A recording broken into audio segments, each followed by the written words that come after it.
Saudara sekalian, berjumpa lagi kita pada program Banking Credit Trading Program, dan pada hari ini kita akan membahas modul tentang Loan Covenant atau yang lebih kita kenal dengan syarat-syarat dan kondisi-kondisi.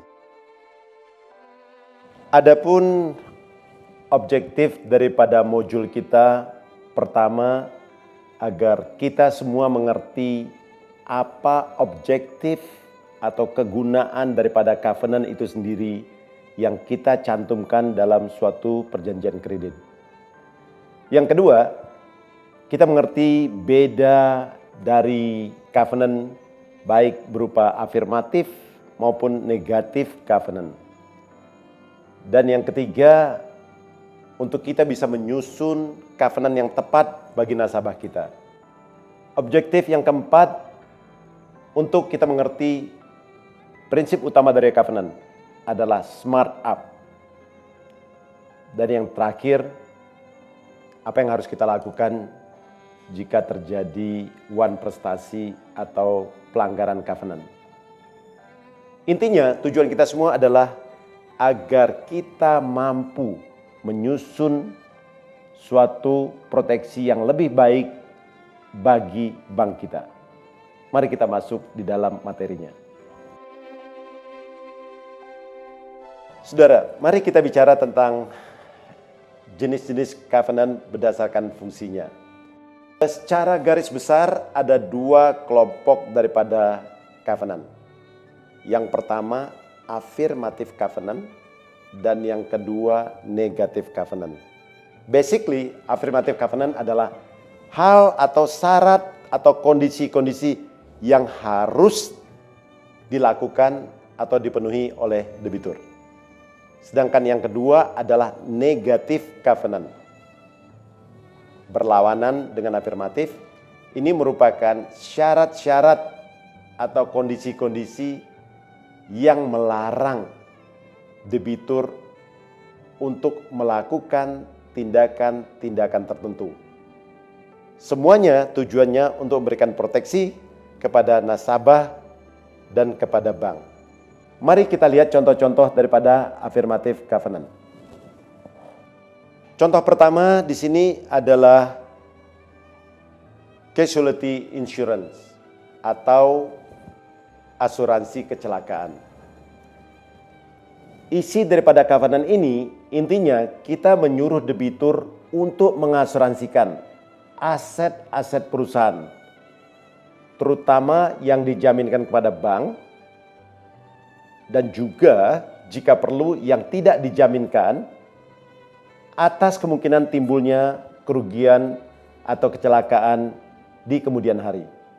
Apabila itu adalah jaminan atau kolateral bagi bank, tentunya bank mempunyai interest agar nilainya tetap terjaga, dan jika perlu perusahaan asuransi akan menggantikan dengan mesin yang baru atau bahkan pembayarannya diberikan kepada bank.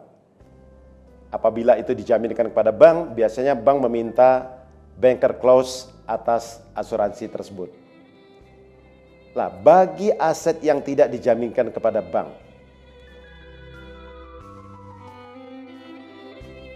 mari kita masuk kepada contoh bagian kedua, yaitu negative covenant atau larangan-larangan yang kita cantumkan di dalam perjanjian kredit kita. Contoh negatif covenant yang pertama adalah borrowings atau melarang nasabah meminjam.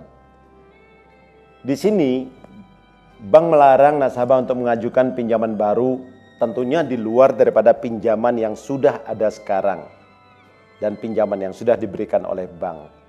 Pinjaman baru kepada pihak ketiga yang tidak berhubungan langsung dengan perputaran atau aktivitas nasabah.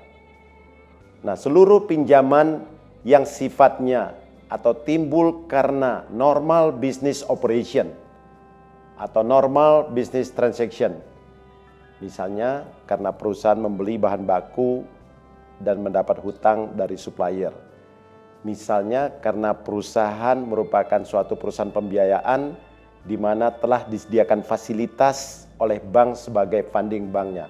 Nah, hal itu bisa dilaksanakan. Dan tentunya semua hal tersebut harus dilaporkan kepada bank sebelum suatu kredit dicairkan. Kekhawatiran daripada bank di sini di mana di belakang hari nasabah meminjam terlalu banyak dari pihak luar sehingga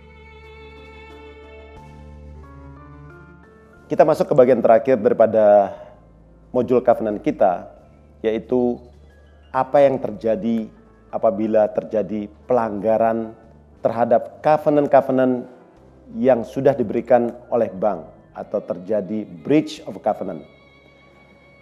Jika ada pelanggaran yang terjadi, secara prinsip debitur sudah bisa dinyatakan one prestasi atau terjadinya default.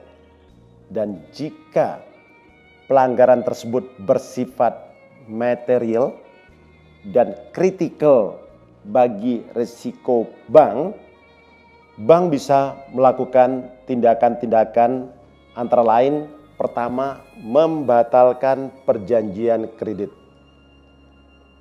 Apabila bank membatalkan perjanjian kredit, dampaknya bank berhak meminta pembayaran kembali, pelunasan langsung atas seluruh pinjaman yang diberikan kepada nasabah.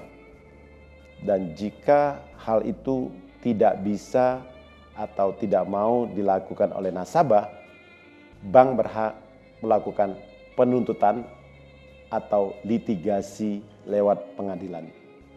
Yang mungkin dampaknya